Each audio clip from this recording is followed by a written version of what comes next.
This semester, we've been exploring how our faith perspective, or our theology, shapes our approach to our work with people in urban communities. Early in the semester, we read Paulo Freire's Pedagogy of the Oppressed, where, among other things, we were introduced to this notion that we are not called to do things for or to the oppressed, but rather with them, to come alongside of people in relationship and solidarity with them. A few weeks later, we looked at an approach to spirituality characterized by emptying ourselves of the need to control others, and to let go of our romantic notions of poor people and rather see folks as they are and relate to them as they are. Through the movie The Soloist, we saw that this is not an easy task, as it requires us to let go of our preconceived ideas of how we will be liberators or saviors of the poor in some way.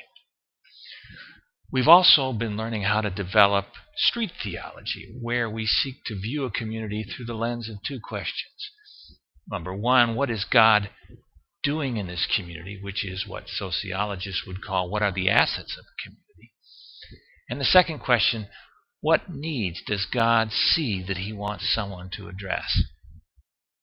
We've also looked at this New Testament concept of the kingdom or the reign of God, and this notion that God is at work in the world and we are called to somehow participate in that work.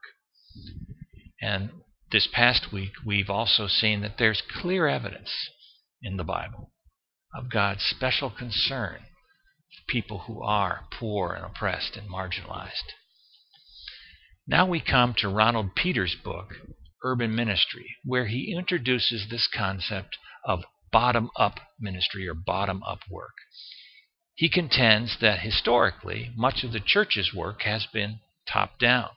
And I would add that much of what is done in relationship to the poor by social service and government programs is also top-down. And Peters tries to get very practical in terms of how our approach to people in need impacts our relationships to them and our effectiveness in the work we do.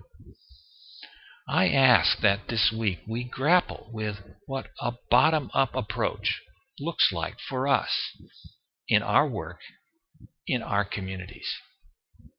You know, we live in a time when there is an all-out assault on people who are poor, oppressed, and marginalized. There are some in our culture who act as if the poor don't exist, or if they do, they certainly don't matter politically, economically, or spiritually.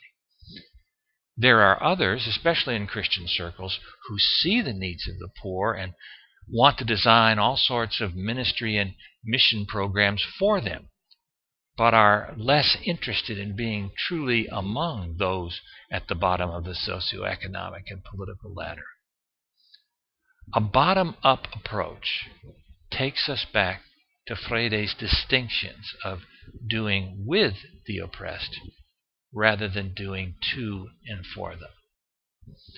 And so as you consider Peter's approach to ministry and the words that he shares in this book, keep these distinctions in mind.